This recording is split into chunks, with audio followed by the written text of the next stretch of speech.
You didn't say anything. You didn't cry out loud.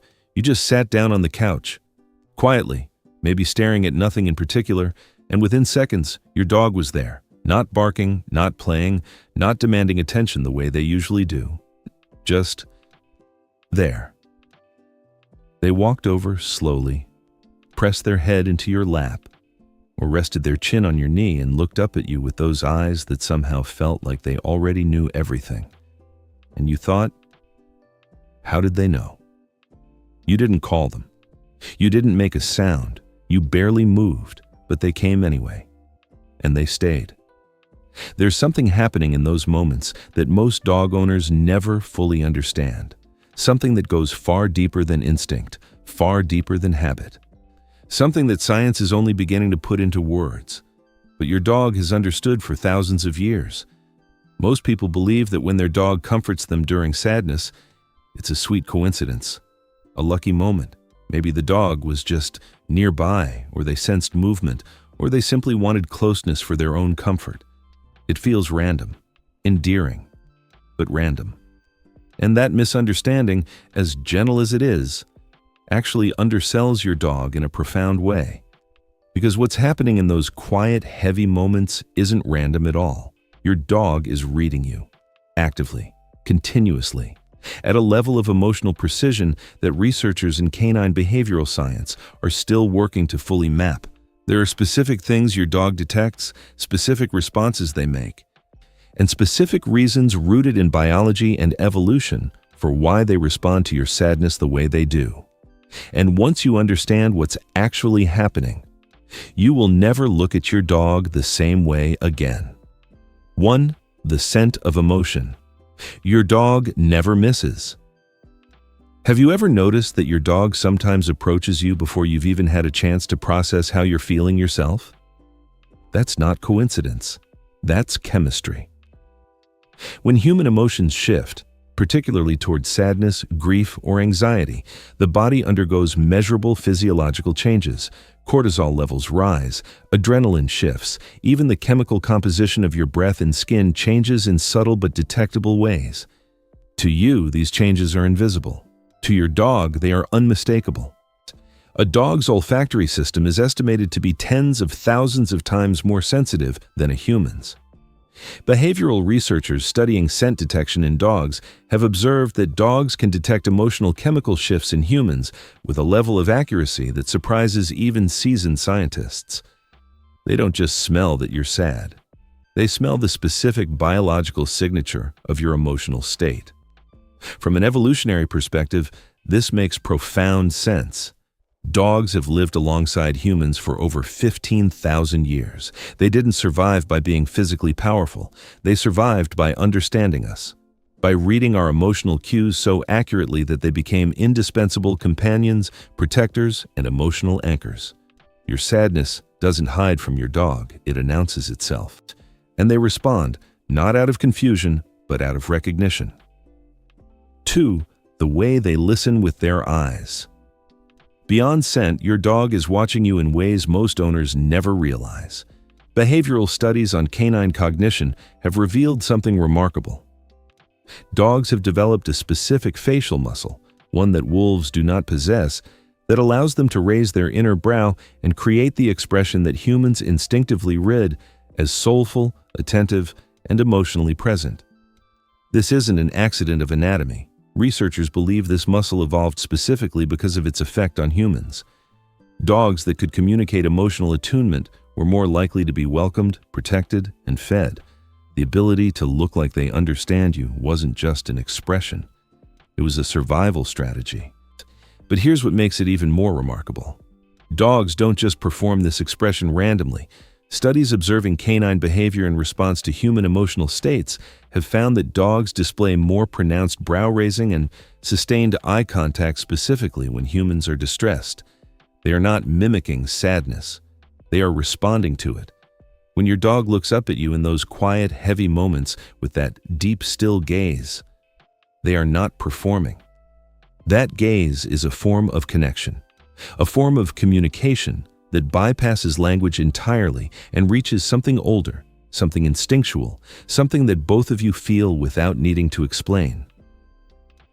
3. The physical contact that isn't random. Think about exactly how your dog positions themselves when you're sad. They don't usually jump up excitedly. They don't pace. They don't bark. They press against you, a paw on your leg, their body leaning into your side, their head resting somewhere on you, your lap, your feet, your chest. This behavior has a name in canine behavioral research. It's called contact-seeking behavior during distress cues. And what's significant is not just that dogs do it, it's that they modulate it. They adjust the intensity and the type of contact based on what they're reading in you. When you're mildly sad, they may simply sit nearby. When you're deeply distressed, they often escalate, pressing harder, staying longer, refusing to leave your side even if something across the room would normally pull their attention instantly. From an internal biological perspective, what's happening is a mutual exchange of oxytocin, the bonding hormone that activates during close physical contact. Research on human-dog interaction has consistently shown that sustained physical contact between a dog and their owner increases oxytocin levels in both. The dog isn't just offering comfort, they are biochemically bonding with you through it. This is the part most people miss. When your dog presses against you during your saddest moments, they are not just responding to you, they are reaching for you. There is a distinction, and it matters. 4. The behavior. Owners most often misunderstand. This is where many owners, without realizing it, make a quiet mistake.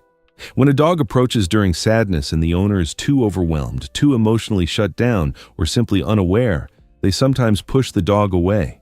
Not harshly, not cruelly, just gently redirecting them. Not now. A light nudge, a turning away, and the dog retreats. What most owners don't realize is what that retreat communicates inside the dog's emotional framework. Dogs operating from pack instinct read persistent rejection during distress attempts as a signal.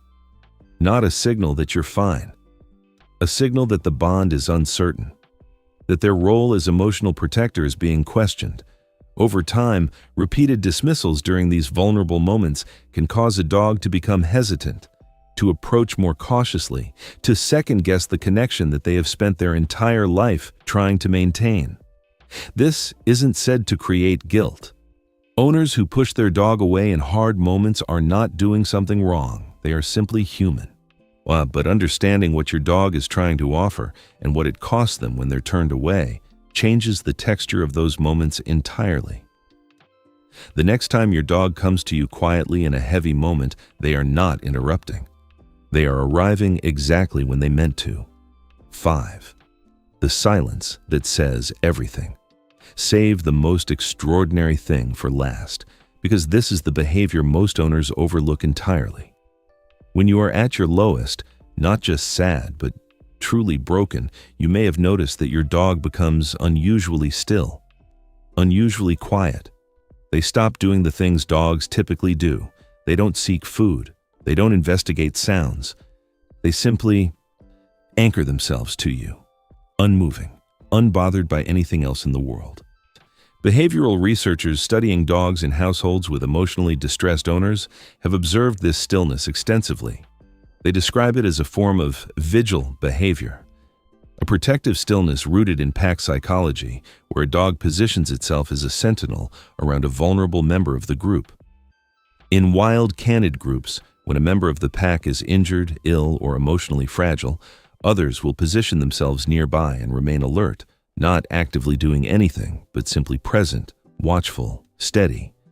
Your dog does this for you, not because they were trained to, not because they expect a reward, but because somewhere in the ancient architecture of who they are, you are their pack. You are the one they are wired to protect. And when you are hurting, every instinct they carry says, stay close, stay still, don't leave. There's a particular kind of loyalty that doesn't announce itself. It doesn't come with noise or performance. It comes quietly.